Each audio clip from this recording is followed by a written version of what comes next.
আসসালামু আলাইকুম। পরম করুণাময় সৃষ্টিকর্তার নামে আজকে শুরু করলো আমাদের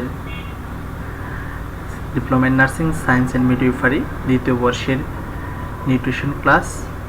নিউট্রিশন ক্লাসে অনেকদিন পর আমাদের এই ক্লাস নিয়ে আমরা হাজির হয়েছি। আজকে যে টপিকটি পড়ব সেটি হলো ভিটামিন। আমাদের এই করোনাকালীন সময়ে আমাদের ভিটামিন খুবই মোস্ট ইম্পর্টেন্ট, কারণ ভিটামিন খেলে ভিটামিন জাতীয় খাবার খেলে আমাদের শরীরের রোগ প্রতিরোধ ক্ষমতা বৃদ্ধি করে, যা শরীরের আমাদের অন্য অর্গানিজম আমাদের ভিতরে ঢুকে, সেটা আমাদের টি সেল আছে, হ্যাঁ, সেই টি সেলটা আমাদের কী করে আমাদের শরীরের কী করে অন্য রোগ থেকে রক্ষা করতে সাহায্য করে। তো আমরা দেরি না করে শুরু করব আজকে মোস্ট ইম্পর্টেন্ট টপিক, ভিটামিন।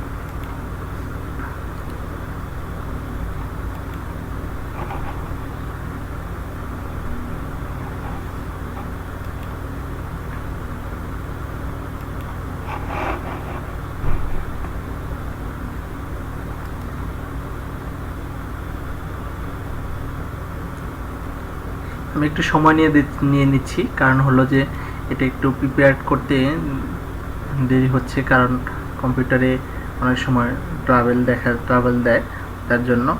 তো আমরা ক্লাসিফিকেশন চলে এসেছে। আমরা এখন প্রথমে শুরু করব যে ভিটামিন কী জিনিস। আসলে ভিটামিনটা হলো আমার এমন একটি উপাদান যেটা শরীরের রোগ প্রতিরোধ ক্ষমতায় সাহায্য করে। তো আমরা পড়ে নেব vitamin. Vitamin are vital necessary food factor present in minute quantity in various food substance। এই পর্যন্ত থেমে যায়। তাহলে ভিটামিন আর কি? Vital accessory food factor. তো ভিটামিনটা হলো সবচেয়ে ভাইটাল, মানে কি গুরুত্বপূর্ণ, যেটা বলতে অ্যাক্সেসরি, পরিহার্য ফুড, খাদ্য কণিকা, যেটা বলতেছে factor present in minute and quantity, প্রত্যেকটা মিনিটে, and quantity on various food substance. অনেক ধরনের খাবার লাগে, যেমন sodium, potassium, chloride, iron, vitamin A, D, C, K লাগে খুব অল্প পরিমাণে, কিন্তু এটার যে বর্তমানে প্রত্যেকটার প্রেজেন্ট থাকাটা শরীরের জন্য খুবই অপরিহার্য। কি করে? And substance required by the body in a very small quantity, এটা লাগে খুবই স্বল্প পরিমাণে। And acts as a catalyst in various body process। তাহলে কি? এই যে সে কাজ করে বিভিন্ন অনুঘটক হিসাবে শরীরে কাজ করে থাকে, which is essential for normal growth and development of the body. যার ফলে কি একজন মানুষ সঠিকভাবে, অপরিহার্যভাবে বা গুরুত্বপূর্ণভাবে বা সঠিকভাবে বেড়ে ওঠে এবং কি করে ডেভেলপমেন্ট হয়ে শরীরে প্রকাশ করে। Growth and development. গ্রোথ কথাটা আছে স্যার, ডেভেলপ মানে উন্নতি, আর গ্রোথ মানে হলো বৃদ্ধি। গ্রোথ মানে হলো যে আমার শারীরিকভাবে আমরা যারা বেড়ে উঠি সেটা হচ্ছে গ্রোথ, আর ডেভেলপমেন্ট মানসিক এবং ভাবে যার আমরা বেড়ে উঠি সেটা হলো ডেভেলপমেন্ট। তাহলে যদি কেউ যাকে what is vitamin are vital accessory food factor present in minute and quantity in various food substance required by the body in a very small quantity। এই পর্যন্ত থেমে যান। তাহলে প্রথমে আমরা কি পড়ছি? মুখস্থ করার এত বড় সংজ্ঞাটা বা এত বড় প্যারাটা মুখস্থ করার technique. Vitamin are vital accessory food factor present in minute quantity in various food substance, থেমে যান, required by the body in a very small quantity and act as a catalyst in various body process। এই পর্যন্ত থেমে যান।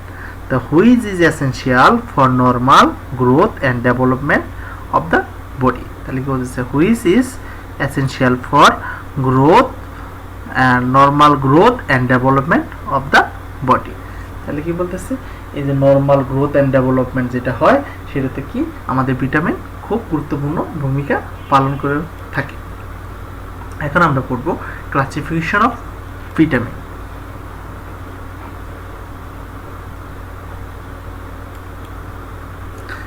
একটা হচ্ছে, আমি এটা নেট থেকে ডাউনলোড করে দিয়েছি, দেখো এটাই সব জায়গায় আমাদের আছে, আমাদের বইয়েও, আমাদের সেলিম রাজা বই, তারপরে জোশীর বই, অন্য অন্য যে আমাদের নিউট্রিশন বই আছে সেটার মধ্যে খুব সুন্দরভাবে আছে। তোমাদের কাছে যে বই আছে সেই বইও সুন্দরভাবে দেওয়া আছে।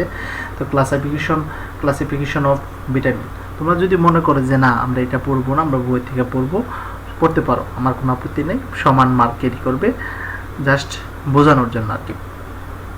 আমরা ভিটামিন দুই ধরনের ভাগ করে থাকি, একটা হলো ওয়াটার সলিউবল ভিটামিন, আর একটা হলো fat soluble vitamin. Water soluble ভিটামিনের মধ্যে আমাদের বলছে এ ডি, আমাদেরকে সেখানে সরি ফ্যাট সলিউবল ভিটামিনের মধ্যে বলতেছে এ ডি ই কে, সুন্দর করে মনে রাখবা, এ ডি ই কে, মাঝখান দিয়ে নাই, বি নাই, সি নাই, তারপর ডির পরে ই আছে কিন্তু আবার কে। ভিটামিন বি কমপ্লেক্স, হ্যাঁ ভিটামিন বি কমপ্লেক্সের মধ্যে আছে আমাদের দেখেন ভিটামিন বি ওয়ান যার নাম thiamine, vitamin B two riboflavin, vitamin B three niacin, তারপর বলতেছে vitamin B five pantothenic acid, vitamin B six pyridoxine, vitamin B seven biotin, vitamin B nine folic acid, vitamin B twelve cyanocobalamin. তারপর বলতেছে কি vitamin C, আরেক নাম হলো ascorbic acid. তো এখন আমরা দেখো আমরা যেটা পড়েছি সেটাই আবার দেওয়া আছে, classification of vitamin, fat soluble vitamin D, আমরা এটি বলতেছি রেটিনাল, যেটা আমাদের রেটিনাল ফুড নামে বাজারে পাওয়া যায়। তারপর হচ্ছে ভিটামিন ডি, তারপর হচ্ছে ভিটামিন ই, ভিটামিন কে। দেখো ওয়াটার সলিউবল ভিটামিন আমরা আগে পড়েছি, এখানে একটা আবার নতুন করে অ্যাড করা আছে লাইফিক অ্যাসিড, সেটাও যদি তুমি দিতে পারো সমস্যা নাই। এটা হলো আপনার ভিটামিন বি কমপ্লেক্সের মধ্যে পড়ছে, এটা কিন্তু ভিটামিন বি কমপ্লেক্সের মধ্যে, যেমন থায়ামিন ভিটামিন বি কমপ্লেক্সের মধ্যে কিন্তু এটা thiamine, riboflavin, nicotinic acid, biotin, pyridoxine, pantothenic acid, vitamin folic acid, lipoic acid and vitamin 12। তোমরা ওই আগের যে ছকটা সেটাই দিবে, কারণ হলো যে ওটাতে সুন্দরভাবে সাজানো আছে, তো তোমাদের জন্য বুঝতে সুবিধা হবে। Ascorbic acid, vitamin C. আরেকটা দিছি সেটা আরও আপডেট, যদি কেউ এটা একটু কঠিন, এটা অ্যাভয়েড করাটাই ভালো, কারণ এটা দেখতে গেলে যদি ভুল হয় তাহলে মার্ক ক্যারি করবে না, ঠিক আছে, এটা খেয়াল রাখবে, জাস্ট আমি বোঝানোর জন্য তোমাদেরকে দিয়েছি। তো এখন আমরা পড়ে নিব যে কোন ভিটামিনের কি কাজ, হ্যাঁ এটা এক নজর এক পাতায় পড়ে নিব। এখানে ভিটামিন ই কড লিভার অয়েলে পাওয়া যায়, সুইট পটেটো, ক্যারটস, গাজর, leafy vegetable, fortified foods, so is breakfast cereals, need for good eyesight and normal function of the immune system। তাহলে কি চোখে ভালো দেখতে সাহায্য করে, চোখে আমাদের যে ভালো দেখাটা সাহায্য করে, তারপরে কি যে ইমিউনো সিস্টেমকে আমাদের যে ইমিউনিটি রক্ষা করে সেটাকে গুরুত্বপূর্ণ কাজ করে। তাহলে thiamine B one and this and fortified and oil gain products such as bread, pasta and cereals এগুলোতে পাওয়া যায়। তাহলে helps the body process and carbohydrate some protein, তাহলে কি শরীরের যে আমাদের কার্বোহাইড্রেট প্রক্রিয়া আছে সেটাকে তৈরি করতে সাহায্য করে এবং কিছু প্রোটিনও যোগান দিয়ে থাকে সে। তারপরে আছে কি riboflavin, milk, bread, fortified cereals, হ্যাঁ ঠিক আছে, আমলদ, তারপর লাগে অ্যাসপারাগাস, তারপর হলো dark meat, chicken and coke beef. তোমরা যদি এখানে কেউ না জেনে থাকো তোমরা, কারণ আমি সময় বেশি নিচ্ছি না, এগুলো যেহেতু একটা জাস্ট ফুডের নাম, তোমরা যে কোনো ডিকশনারি দেখলেই পেয়ে যাবা।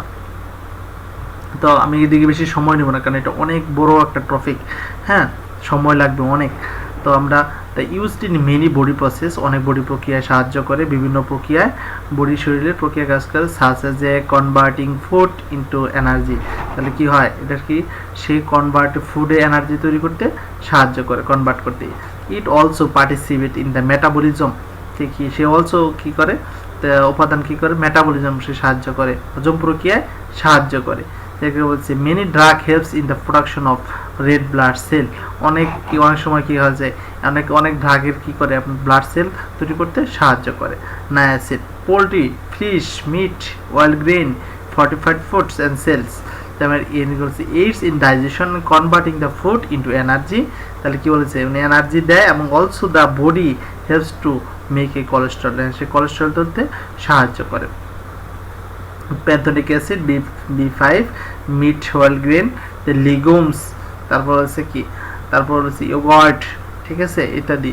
Vital for healthy nervous system, তাহলে কি নার্ভাস সিস্টেমে সহায়তা করে, গুরুত্বপূর্ণ সহায়তা করে, মানে হেলদি স্বাস্থ্য রাখতে সাহায্য করে। Helps the body break down and store and sugar. B6 fortified cereals